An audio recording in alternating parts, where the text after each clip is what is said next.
What my husband would tell you is that I have an incredible meter, the bull crap meter, um, and I do use it a lot.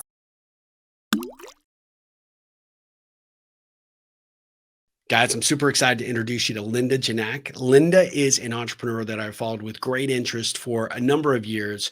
She is just one of the warmest and kindest people you could possibly ever imagine. I remember actually meeting Linda through a good friend of mine, and we at the time were working on a potential startup idea. She got on a call with us, and she just was so thoughtful with how she asked us questions, invested the time to help us really sort of tease the idea out. She was just so instrumental. And I just remember how kind and generous she was.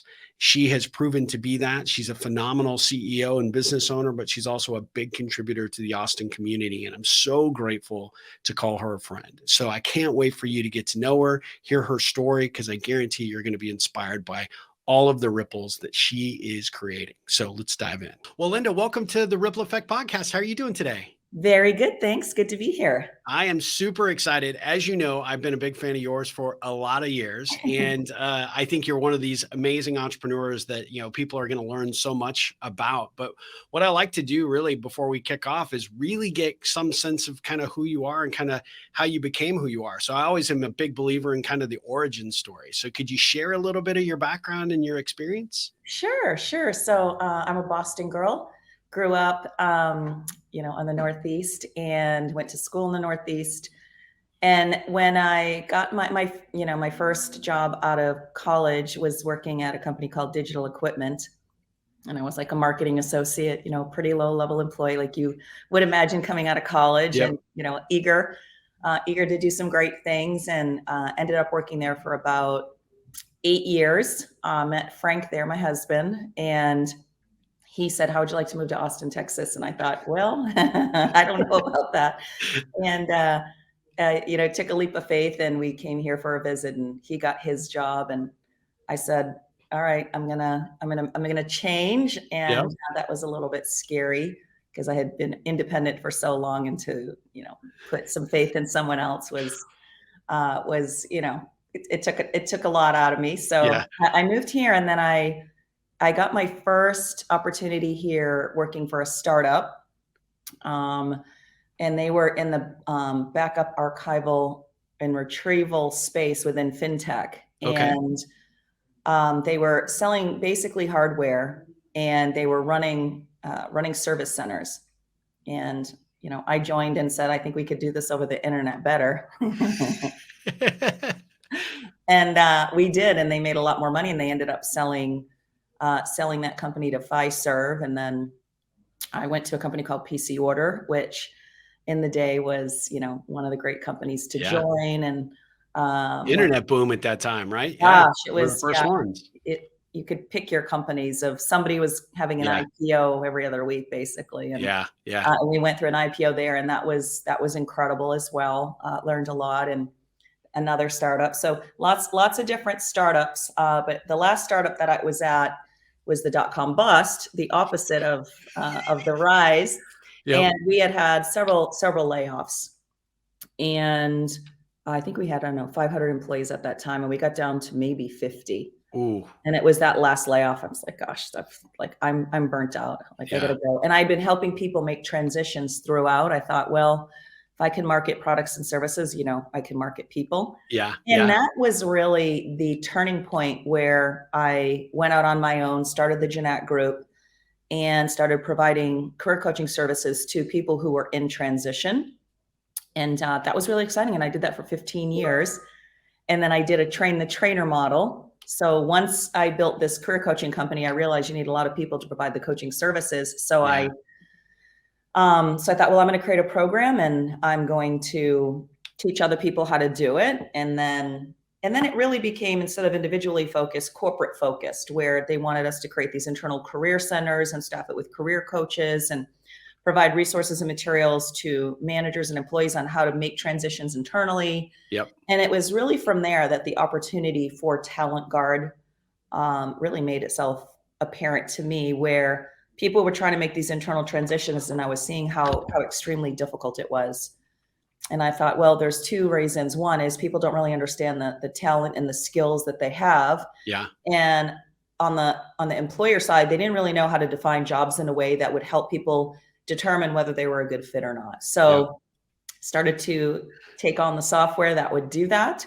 And at that point, it was, it was category creating really, because there were no career pathing software applications out there. And we launched with that and, had some good success. And, fast forward a few years later, now we are a, workforce intelligence platform, driving lots of different employee manager, executive level processes across the system. I love it. Well, Globally. I noticed one of the things that you guys did pretty early was you leaned into the AI component of, leveraging that piece of the technology to enhance the software, right? Yeah, it was interesting. And we talked about that a lot internally, whether we wanted to lead with it, whether we wanted it to sound more of an enabler. And it had its pros and cons. There were companies out there who led with it completely and got in trouble and had lawsuits because there was no AI in the background. There were people in the back office processing data, and we weren't that. So we really wanted to take an ethical approach to can we describe what we're doing? Can we show what we're doing? Can we show the difference between what is being AI touched and what isn't? What is human assisted and what is not?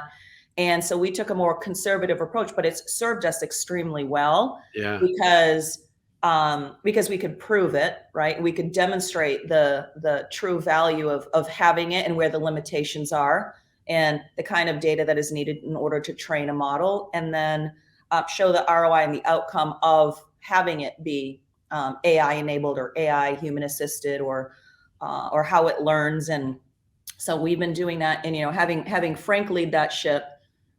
With a master's degree from Georgia Tech in, machine learning and AI, having a lot of that intellectual capital to help drive that ship in the right way was really good. And we're continuing to add on to it, and our customers are benefiting in a big way. And they're huge drivers of ideas of ways that we can make their job easier. And so it's been a good partnership and a collaboration to get us where we are. I love it. So where was the inspiration for the name TalentGuard?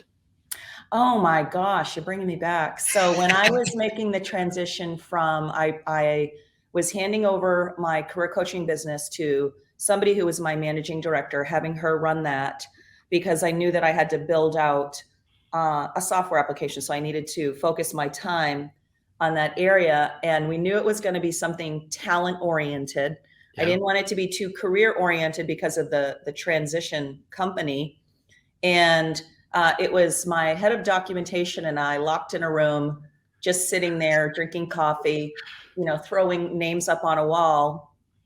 And I said, I want something with guarding, like a lifeguard. Lifeguard guards people in the pool to make sure they don't drown. I didn't want it to sound too recruiting oriented. And then all of a sudden we were just playing and it was TalentGuard. And the first thing that you do is you go see if the URL is taken, because no one wants a name where the URL is taken by many other people. And it was available. So we're like, okay, that's it. And we ran with it. That's a sign, right? Yeah. And I mean, that was, many, many, many years ago, What's the best thing about being in this space? Obviously it's evolved since you started it to where it is today. So, I mean, what do you love most about it in terms of where it is today, in terms of this focus in the industry? Well, one, I think innovation, that it's a market that is ripe for innovation. Yeah. Because we were doing a lot of things the old way, i.e. let's automate this manual process when the manual process might've been broken in and of itself. Yeah. So helping HR to innovate, to do more things with less, but to also be focused on the employee experience and the employee engagement to truly drive retention and engagement is why I stay and why I work so hard. And and it keeps me rooted in the overall mission and vision of let's change the world one employee at a time, or let's change a career one career at a time. Still, it is that mission, but it's broader than that with respect to how can we help an organization set itself up for success? And we're not the easy button. Work is involved, but if you put the work in and you build a true foundation and then you build the house on top, we've always taken that philosophy. rather than just having a hut that doesn't have a foundation. When the wind blows in, it knocks everything over. Because there is that path as well. But we've said, let's establish a foundation. The foundation might take a little longer to create, but let's make it easier. Yeah. As an example, it's really, really hard for HR teams to build job descriptions, to build out their competency models. Those things tend to be very different. They'll use competency models for 360s. They won't use a competency model in a job description, because once they get those job descriptions up to date, whether they do it internally or they'll outsource it to a consulting firm, it's taking on average 12 to 18 months to create it based on their job architecture. And then it's old. And then that one project manager job ends up becoming 90 different job titles. And there's, when we start to look at it, we ingest it, there's really no difference between job 1 and job 90. Maybe somebody tweaked it here and tweaked it there and it has a fancy title, but fundamentally it's a profile. And so if you can get organizations to say, all right, I'm going to standardize on a profile, because a profile drives career development. And we want to make sure that we can standardize it across the board, and we can do it, in weeks rather than years. And we do the governance to keep it up to date, so they no longer have to do that because it's being driven by the market. It's a massive change. Yeah. Massive change. Well, it's massive change internally. You've got to build the trust in the data. You've got to build the trust in the managers to think that we've got it right the first time, and they just have to bless it and let it go. And then keeping that data up to date, right? It's complete. It's a complete, 180 from what they're used to doing. And then it's a change management thing. It's a data thing. It's how do we get the data integrated not only in TalentGuard, but across the entire ecosystem to make sure that we have a common language we can operate on. That's a big, hairy task. Yeah. It's a task that we've taken on. When other people kind of went downstream to make it lighter and easier, we said, well, this is the big problem. Let's fix that first, because once you've got that fixed, you're going to get really sticky, not only in your own software, but in other people's software as well. Because if you can be the system of record with proprietary data, driving what gets shown in the applicant tracking system, or how we pass you off to 1 or 2 or 3 LMSs, or driving the data that's driving the compensation, and you're interacting with the rewards, and it's all built on a common language and a common taxonomy, then it helps everybody see what they're really looking for, which is, do I have the right talent? Do I have the right jobs to get the work done that's needed? And then do I have the right talent in those jobs that need to get the work done? And if not, how can I level them up, or how can I hire from the outside? And then once we've got that view, it's then how do I monitor performance? How do I build talent pools of the future based on my go-to-market strategy, those sorts of things. So we took the complexity route, which is very fascinating. The reasons why I love it are also the reasons why it can be challenging, because HR, as you know, has been extremely overwhelmed with COVID and recessions and wellness and cybersecurity and remote work and hybrid work, and they just have a lot on their plate.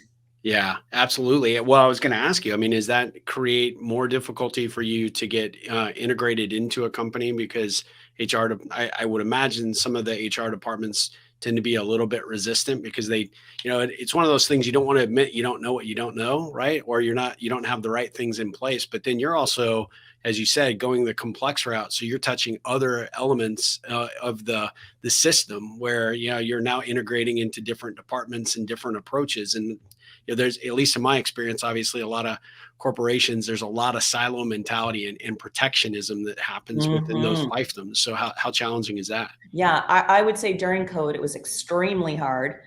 Before COVID, we were more of the career pathing software. So, it had its pros and cons in terms of selling, because it was like a nice to have. The career pathing, we want to keep employees happy. The employee engagement survey said that they're not happy, that we're not doing enough for their careers. So that was good, but we wanted to get stickier and broader. So we thought, okay, well, if we touch this side of it during COVID, which we introduced, and we introduced the AI during that time, it's almost an easier sell now, because they've understood that career development and employee development is no longer an option, and employees aren't looking for just a catalog where they can do keyword searches and just engage in a single training, right? We have to be very mission critical or business critical with the ways that we're helping our employees develop, which means that an organization has to know what, based on your goals, what skills are critical to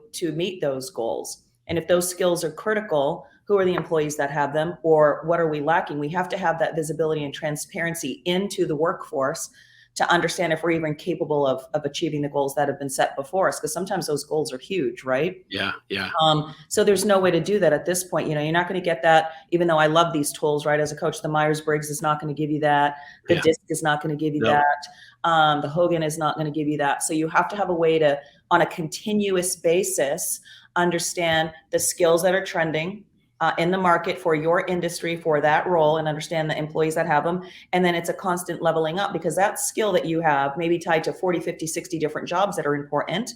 So we don't develop for roles. We develop for skills and experiences and qualifications and preferences. And we make sure that people know that those are transferable to lots of different things internally, and that you can develop those skills in a lot of different ways. So once people understand that, and that we are truly trying to build a skills-based organization, and that we can take it one job family at a time. We don't have to change the world overnight. And we just have a plan toward an end goal that actually may take, could take 3 months, it could take 6 months, it could take 9 months, depending on how large that organization is and how decentralized it is and how independent it is and how many technologies they have that are independent, right? Because at the same time as TalentGuard is coming in, we are becoming the platform internally. A lot of things are getting displaced, or we're getting reintegrated and figuring out what is the best of breed and what doesn't TalentGuard cover that someone else does well. And over time, then, by the end of the first 12 or 18 months, we have on average 6 integrations, and our content is moved in a bi-directional way, right? So we are a hub for the data and many of the talent practices. So, the end result for that executive team, and that probably the HR director and vice president, kind of roles that are over the talent pool, those folks actually get an opportunity to have that view, right? It's the high level view as to, hey, here's what we have, here's what we need, and a game plan ultimately about what we need to go get next, right? In terms of. Yeah. And I mean, you and I know how it used to work. If we were building a succession pool, it was whoever the loudest person in the room is, sometimes the CEO, sometimes the COO, sometimes the president. They're going, well, that person belongs in that talent pool because I know how they are. I know them. Yes. We know them. Yeah. Oh, they deserve to be there. Yeah. Right. But, if you think about it in the world that we've had, we have a lot of talent internally. We don't have access to their resumes. We really don't know what their background and history were. We've inherited teams, and those teams that have been inherited have various experiences. Some we've hired that were overqualified. So you really don't understand the talent that you have. No one can, right? There's just too many facets to look at. So one of the great things, like in our talent planning, is you create a talent pool, and that talent pool can be based on a person, it can be based on a job role, and it looks at the data of each of those. Or you can base it on nothing in particular. It can be a custom talent pool, meaning you can go in and say, I need someone that has these skills at an expert level, has a master's degree, has lived in India, speaks 2 different languages, is willing to move to Austin, has had these types of jobs, has had a trending performance score of at least very good, and in whatever it is, and it automatically curates a pool of individuals that meet that criteria in a blind way. So what that means is we don't show their face or their name, but you can look at their profile. You can look at their skills profile. You can look at their career history. And then what happens is once you select them, because we'll show you the percent match fit to the dimensions, you unlock it and then you see who's in the pool. 9 times out of 10, it's not the people that you would pick manually. And so we track the people that the system is recommending. And then we also track who's been manually added. And then we're watching who's literally getting into the role. And then how does that, because you have a cascading effect, 1, 2, 3, 4, 5. So you usually have many talent pools for the cascading. And you watch what happens. And we're seeing that with TalentGuard's analytics and roles, that more people that are underrepresented are now landing in those roles versus those that are manually selected. So that's a really cool thing to see. And the software helps bring that to light. So I'm curious. I mean, not to, get too far down the rabbit hole in terms of your process and approach, but I mean, for somebody that's maybe listening to this interview that's like, hey, that's like really something that we need. That really, is it dependent on the organization to already have this pool of candidates that have applied, or are you guys helping bridge that gap as well, or how does that work? Really, what typically is happening in that situation is the ELT gets together. They identify based on their strategy, what are their, Can you clarify ELT for us? sorry, executive leadership team. Okay. Yeah, Just my acronyms. yeah. At I do the same. I just want to make sure. 1,000 pages. Yeah. So usually the executive leadership team will get together, and based on their strategy, they'll say, what are the critical roles that are needed, or the critical types of people that are needed in order to help us achieve our goals. And who is it that we need to retain, right? So, hey, we need to retain Linda because she's critical in this role for many reasons. She could have the skills, I could have domain expertise, I could have a relationship with a certain customer that is very important to the business. And they'll create a talent pool based on me. It could be based on me or based on my role. They could be very different things. Role is going to be narrower, meaning it's based on how we've defined it. If it's based on me, it's based on the role plus everything else that Linda has added to her talent assessment, her profile, her timeline. So it builds a profile of that. Okay. And then if I say that's it and you hit go, it'll automatically look across every employee in the system to find a match automatically. And they'll rank it, 1 to whatever. And then you can start looking at why were these people the ones that were recommended. And then you can select the ones you want, put them in the pool, and then you start managing that. Typically, there's going to be between 3 and 10 people per pool. And it's also going to raise an issue of, like, say you need 10 of me and only 3 matches. Well, then, you either have to look at what your threshold is under and decide, well, am I going to upskill these individuals, put them in a cohort, and develop them together?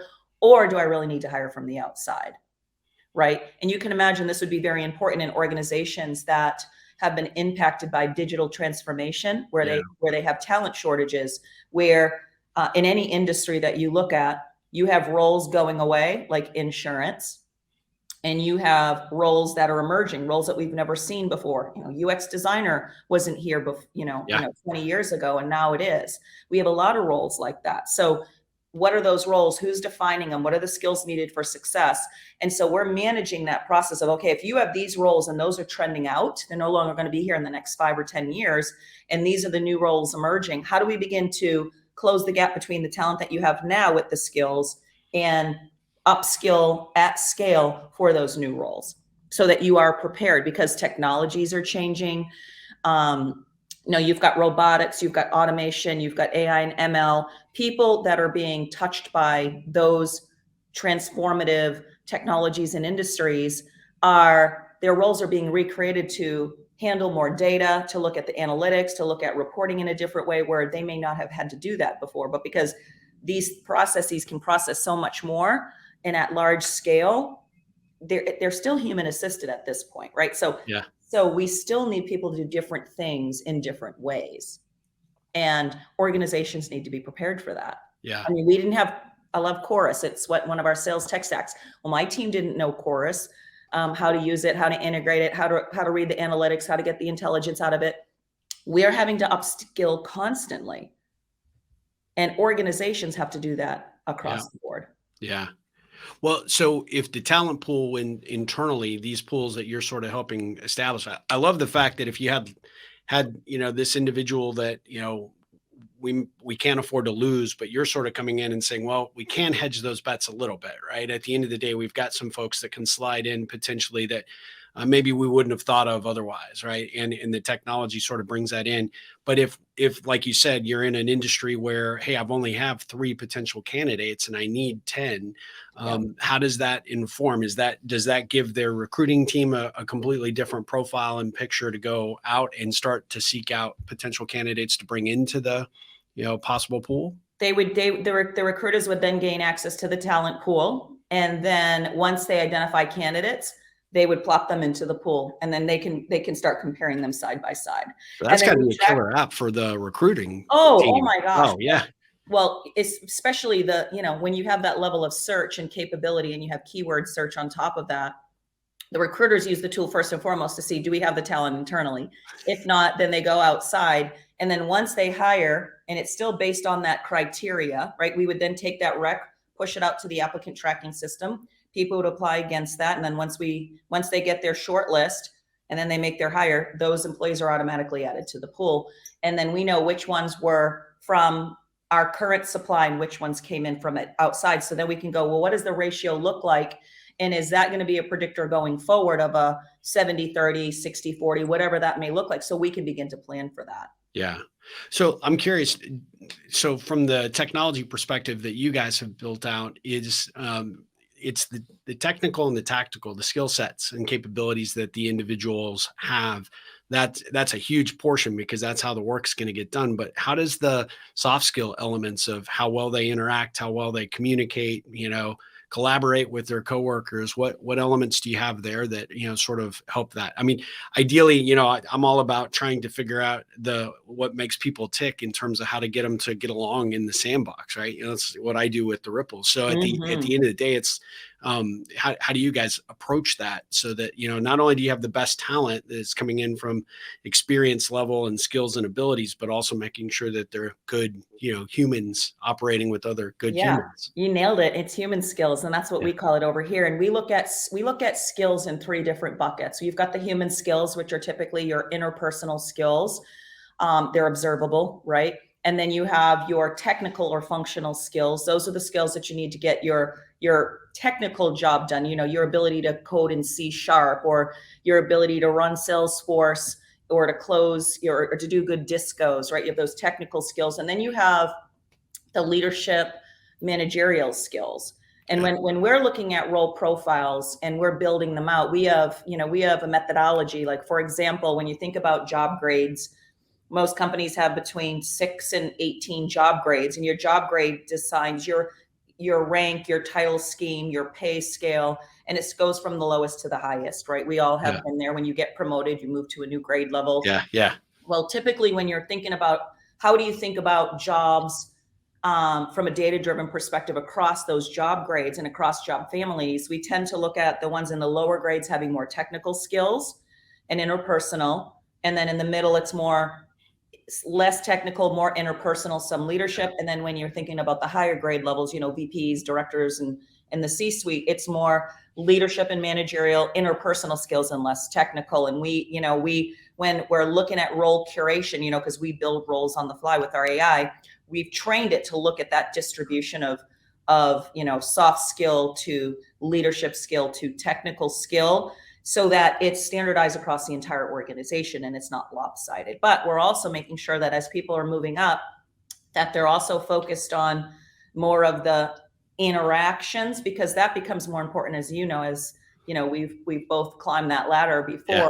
It's not only that you can do your job well, right? You could be technically proficient in your job, but if you can't play in the sandbox well, or if you're wreaking havoc across the organization, you might have been hired for your technical ability, but you were fired because you weren't a fit. Yeah. Oh, wow. That's great. Well, so let me switch gears a little bit and, ask you, kind of just some questions to give my audience just a little bit more of a perspective of you as the entrepreneur. But what's the best thing about being an entrepreneur in your mind? You get to flex your curiosity, your creativity, like being the founder and the product creator is based on a lot of subject matter experience, and you get to build yourself into that product. Yep. That product becomes an extension of you or a reflection of you, good, bad, and indifferent. And I think that's really cool when that comes to life, and companies begin to use it, and they really love it, and they get benefits out of that. I think that is amazing. And to see that grow organically and then have other people rally around it and have other people take ownership of it and take it in different directions that you may not have envisioned for it is just an amazing experience to see.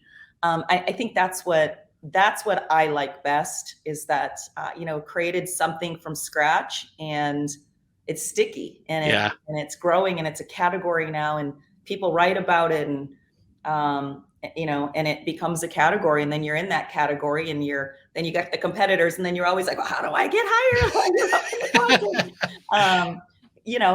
conference? That's just amazing. What would you say the biggest challenge to being an entrepreneur is? There are so many.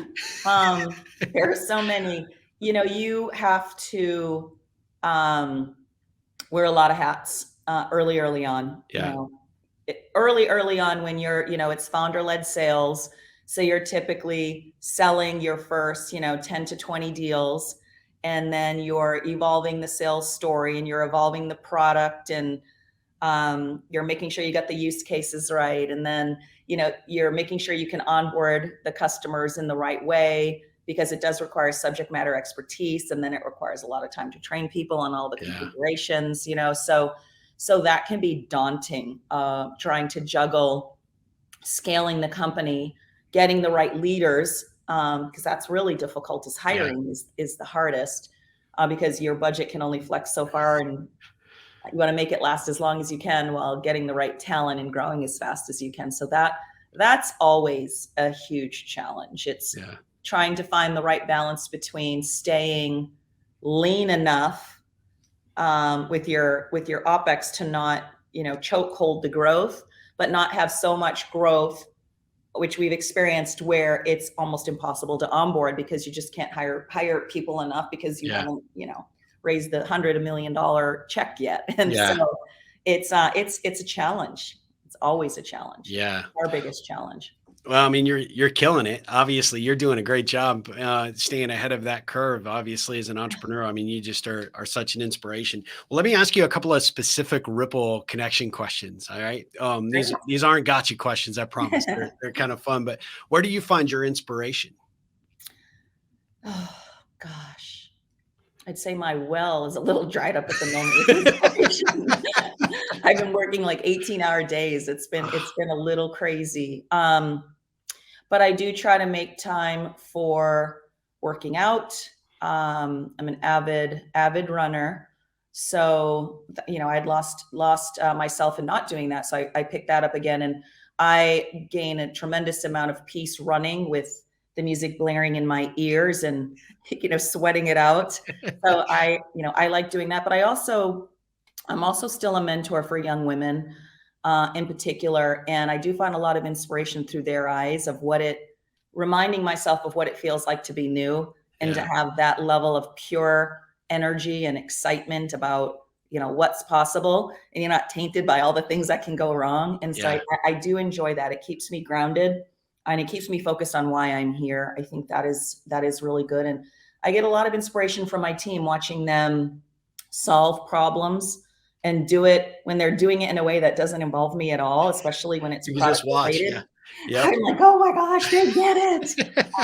So that's always exciting. But I have a huge, I do have a huge fan club, meaning I have a lot of people supporting me, making sure that I'm focused on the right goals at the right time, at the right pace. And that always brings me, hope that, I'll live another day, see another tomorrow, get to see the goals that I want to achieve for the organization and for my team. And that, I think, is, it's what keeps me going, and what fuels that energy inside. I love it. I love it. What would you say your superpower is? Oh, what my husband would tell you is that I have an incredible meter, the bull crap meter, and I do use it a lot. So it comes with, I have an incredible well of empathy, and I think I get to see people for who they really are and what's really going on, even if they're not saying something. But what that also does for me is I can approach people and ask the right question. And it comes from my counseling and my coaching days to unlock something. Or when I'm in a deal and it's that right at that moment, with the customer as well, I can ask that question, that I can feel that reservation, or I can feel something that's holding them back, and I will ask the question because it just comes into me to move the needle. Or something might be going on, with somebody that I'm close to, and I'll send the right text at the right moment, with the right kind of either inspirational note or love message or something, because I'm open to those messages coming in Yeah. or being Yeah. received or sending them out. Frank tells me I'm a good receiver of the energy that's coming Yeah. in. So I tend to, and what people would call it is a good gut, but I think that you can't have good gut instincts unless you have an incredible empathy ability to recognize things that are going on when the word is not spoken. Without question. Yeah, no, that's a great superpower to have. If you weren't doing this today with TalentGuard, what would you be doing? I ask myself that a lot. Maybe too often, right? I'm like, it's funny because I come up with all these like little business ideas all the time about, oh, that could be a cool product, but they tend to be product oriented of, oh, I could just create this product or that product, or, hey, I thought about that 10 years ago. I should have come up with it, but I thought it was stupid. Yeah, I yeah, think it would be some type of really easy product that you sell and it's physical. yeah. I would do that, but I probably would be doing that while traveling, maybe on a boat somewhere. Like I thought that boat that had people go on it for 3 years was really cool. You can go live and work. I would like to do that because I love to That'd be travel and I yeah, like that'd to be cool. explore. So I would be doing something that's 100% traveling oriented. I'd probably sell my house, sell everything that I have, and go on some stint working and traveling and living in different places for extended periods of time. And you're taking Frank with you the whole time, right? I think I'll let him come. After working I together. don't want him to see this and all of a sudden get nervous. Yeah. Ooh, yeah. I've been working. Well, I've been married 30 years. We just had our 30-year anniversary. Congratulations. Yeah, but for the last, I think 15 years, we've been working together. Yeah. And then we worked together through COVID with kids in the house. And, I wanted to, pop off a few times. And so, you have to learn to go find your quiet space, but Yeah. we're still together and doing well. That's So good. That's really that's a good. good thing. Congratulations. Yeah. I celebrate our 30th anniversary this October. So Oh my yeah. gosh, Great. that's amazing. Well, Yeah. we'll have to get the 30 years together Yeah. and go do a happy I mean, hour. anymore, that's so rare, right? It So really is. yeah, Yeah. it's awesome. Well, so you said you like to run and then you pop the music on. So what gets you super pumped? What kind of music are you listening to when you're pumped? And then what kind of music do you listen to when you got to be hyper focused? My husband says I listen to crying music, but to me, that's like Adele, prayer rate writings. I like music that elicit a lot of emotion. Because sometimes when I'm just so focused, I just I'm like a block. I just keep Yeah. going and I don't let any emotion in. So sometimes the music that has a lot of feeling is releasing for me Yeah. personally. So I'd be listening to that normally when I'm running, when I'm angry, like if I've had a bad day, something happened, the customer was, upset because we didn't put an enhancement out or we didn't, do something right, or a customer, usually it's about customers saying, hey, you're not moving fast enough. And Yeah. that drives me crazy. I'll listen to some really old hard rock like AC/DC, Twisted Sister, and just kind of working out that anger. And then I end up running really fast and I can't breathe. My face is swollen red and people are looking at me like, are you going to have a heart attack? And but it feels really good at the same time. And then, then I'll go have a glass of wine and it's all good. It's all good. I love that. Yeah. We have similar music tastes. I like that too. What's the best piece of advice that you've been given and how do you use it? Oh gosh. I've had so much good advice over the years. I mean, I really have some great coaches. I think Krishna has given me amazing advice about making sure you're planning for the long haul and not just for the next day. So, managing your growth wisely and making sure you have the right people at the plate. Don't be afraid to make changes if you need to. And really, and he always says this, and I say it constantly, make sure you can live another day until you get to that next goal, and be patient. So I think, that message is always in my ear. I, have had different coaches over the years because I'm so impatient. Making sure that I have that, what do you need to achieve? Not only for the year, but how are you going to get it this quarter, next quarter, and how are you going to just keep pivoting until you get it right? Because no one gets it right the first time. So making sure that you give yourself enough grace to to achieve when, typically as an entrepreneur, as you know, that failure line is so thin, Yeah. Yeah. between success and failure, and you're just always walking that tightrope. And you're going to fall off the tightrope. It's just a matter of time. And when you fall off that tightrope, you have to make sure that you're a weeble wobble, right? Yeah. You have to make sure you just pop up as fast as you fall down, and then not look back, just look forward. Take those learnings, apply it going forward, and don't dwell. Just really think about what did you learn from it, and can you take that learning and put it into a new strategy that gets you closer to the next goal. And that's really just how you have to look at it, because timing is a very delicate thing. I'm thinking to myself, well, I should be $100 million company already. I've been doing this a while. Yeah. But my timing is not going to be the same as someone else's, for whatever reason. Maybe we didn't ask for enough money up front, or maybe we didn't market it aggressively enough. Everybody has a reason. And Yeah. I feel that I'm on the right timeline and I'm on the right path, because we've solved some really difficult problems and we've taken on some really big challenges, and we do that extremely well. It's not superficial, and it just took time to get there.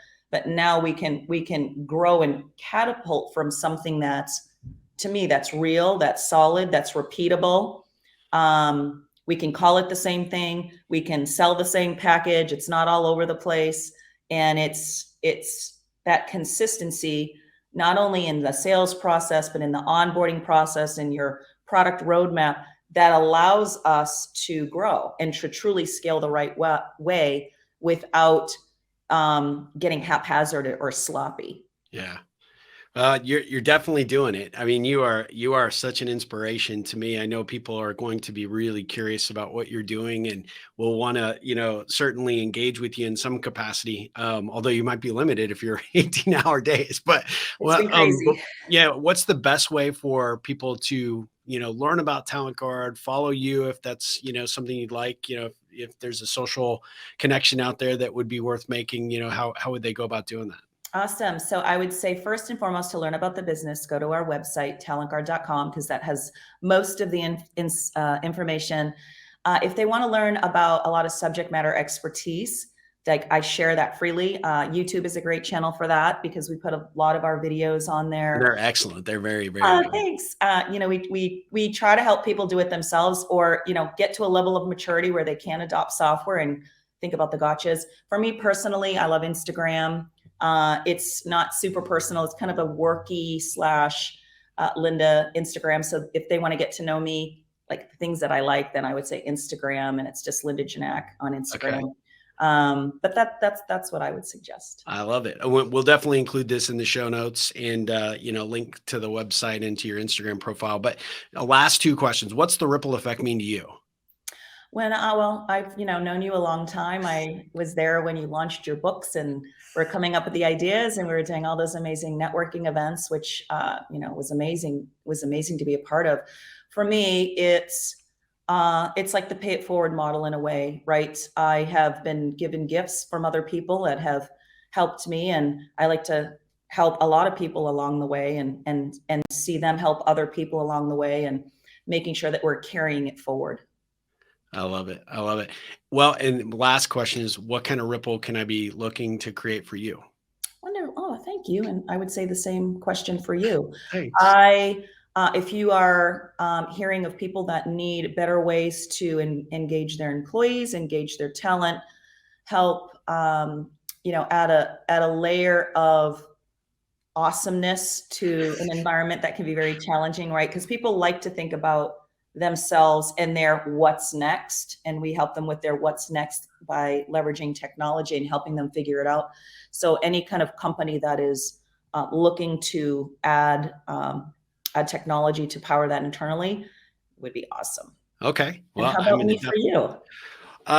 Just keep being my friend and keep inspiring. I mean, I do have some ideas, but we'll talk offline at another time because I know you're super busy, but and I want to be respectful of your time, but I am working on something that might be fun for us to collaborate on. I So would love to learn stay more. tuned. I'll have more in a couple of weeks, but I really, really appreciate everything that you shared today. I know people are going to really be inspired by what you're doing.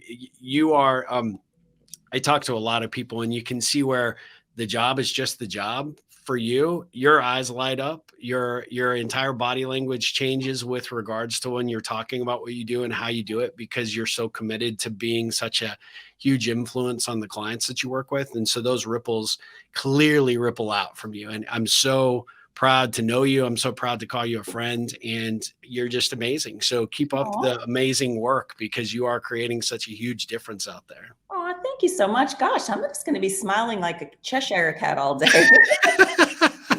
Well, that was my goal. Aw, So mission accomplished. All right. great. Well, Yeah, I Linda, definitely thank you want to so talk much. to you. Thank you. I definitely encourage all of our audience members, and this obviously is on YouTube, so you can see the video, but it'll also be on the podcast platforms. But for everybody that's tuning in, definitely go check out Linda and her team and what they're doing at TalentGuard. And Linda, I appreciate you being here. And as always, ripple on. Thank you. You too.